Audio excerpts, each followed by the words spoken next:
ईद मिलन एवं समाज बुद्धिजीवियों के सम्मान हेतु राष्ट्रीय सम्मेलन। ईद मिलन का समाज बुद्धिजीवियों के सम्मान हेतु राष्ट्रीय सम्मेलन अखिल भारतीय अब्बासी वेलफेयर एसोसिएशन नई दिल्ली के सौजन्य से इस्लामिक कल्चर सेंटर नई दिल्ली में आयोजित किया गया। सम्मेलन की अध्यक्षता राष्ट्रीय अध्यक्ष हाजी चांद अब्बासी ने की।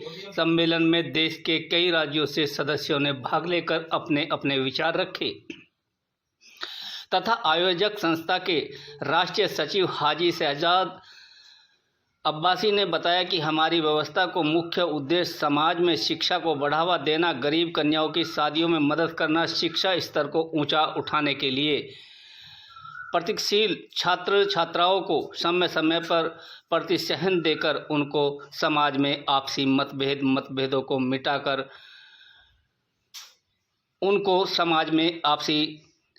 मिटाकर भाईचारा कायम करने का संदेश है। एकता एवं अखंडता बरकरार रखना, यही हम लोगों का उद्देश्य है। अखिल भारतीय अब्बासी वेलफेयर एसोसिएशन यही उद्देश्य है कि इसलिए आज ईद मिलन एवं समाज सेवी बुद्धिजीवियों को सम्मान हेतु राष्ट्रीय सम्मेलन कराया गया। आप खुद देख सकते हैं। हमारा अब्बासी वेलफेयर एसोसिएशन का एक ही काम है कि शिक्षा को जितना ज़्यादा हो ज़्यादा बढ़ाया जाए, जितना ज़्यादा हम कर सकें कोशिश इसको आगे लेके चलें। और पूरे समाज में, पूरे हिंदुस्तान में हमारी जितनी भी तंजीमें बनी हुई हैं या जितने भी हमारे साथ एफिलिएशन में हैं, हम सब का एक ही काम है कि शिक्षा सबका पहला काम है। शिक्षा के लिए जो भी आपस में हमारे भाईचारे में मदद भी हो सकती है, हम आपस में करते भी हैं और करने की कहते हुए अपने क्षेत्र के बारे में बताएं। मैं अल्तामुल निज़ाम एडवोकेट, भारतीय जनता पार्टी का वर्ष प्रदेश के उपाध्यक्ष हूँ। आप ऐसी जगहों से आते हैं, वृंदावन, मथुरा, जहाँ कृष्ण की नगरी बोली जाती है, वहाँ से आपकी सरकार की क्या योजनाएं रही और आपके सांसद महोदय का क्या योजनाएं चल रही हैं जो आपके समाज को मिल रहा हो? देखिए, मथुरा श्री कृष्ण की जन्मस्थली है और ऐसी पावन नगरी में हमारी जो सांसद हैं आदरणीय श्रीमती हेमा मालिनी जी हैं, ये हमारे मथुरा वासियों का, ब्रजवासियों का एक सौभाग्य है जिसको एक सांसद के रूप में एक ऐसी अभिनेत्री मिली जो वाकई में विकास के साथ और समाज का विकास करना चाहती हैं।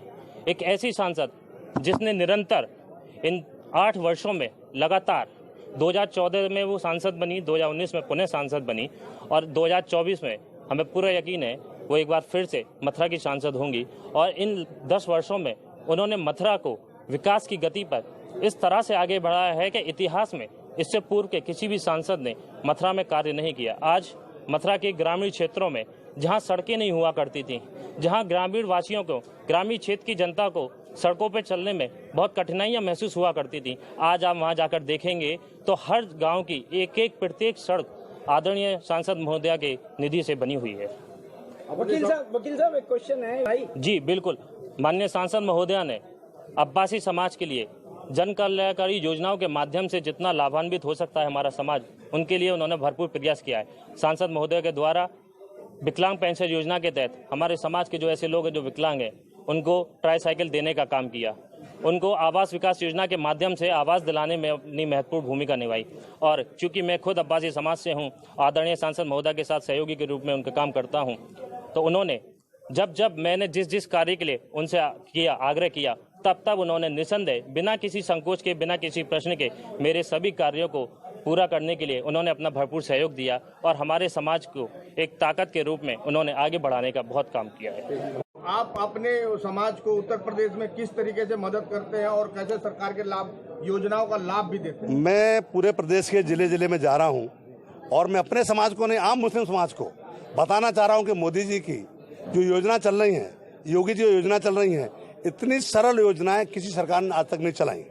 गरीबी से उत्थान करने के लिए योजनाएं चल रही हैं, चाहे वो राशन की हो, गैस की हो, बिजली की हो, पढ़ाई की हो, लिखाई की हो। उसके लिए सच्चा में पढ़ाई के लिए हम लोग बहुत अनुदान कर रहे हैं, लेकिन समाज को समझ में आ रहा है समाज बहुत आगे जाएगा, क्योंकि अभी तक हमारे समाज को समझाने वाला कोई नहीं था और समझने वाले भी नहीं थे। अब उनको लग रहा है सरकार की नीति ठीक है तो अब समाज भी आगे जाएगा। एक क्वेश्चन है मेरा आपसे। हमसे बड़ा पसमादा कोई नहीं है।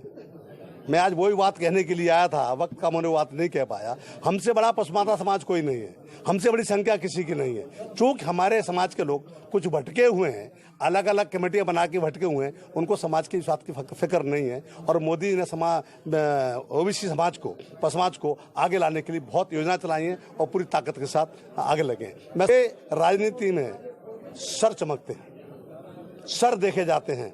मैं समाज के लोगों से कहता हूं कि हम भी एक बड़ा सम्मेलन करेंगे, अब्बासी पसमानदा समाज का सम्मेलन करेंगे।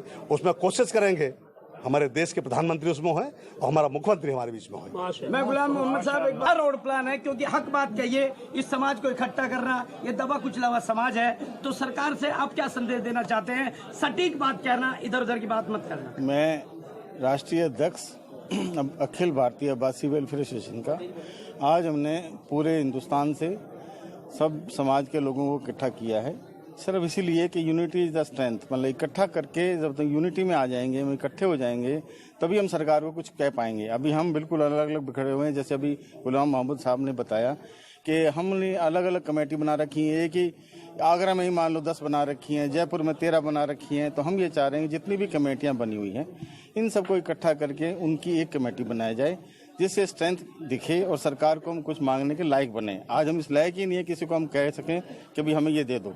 तो हमारी इच्छा है कि सरकार तो अभी सब कुछ देने के लिए तैयार, सरकार दे भी रही है, पर हम उसको लेने के इच्छा नहीं हमारी, या हमारे पास एजुकेशन नहीं है, हम सरकार के प्रोग्राम में हिस्सा ही नहीं ले पाते हैं।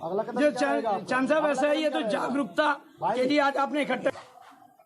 मैंने भाई साहब, अबाई समाज, पिछड़ा समाज, पसमानदा समाज है।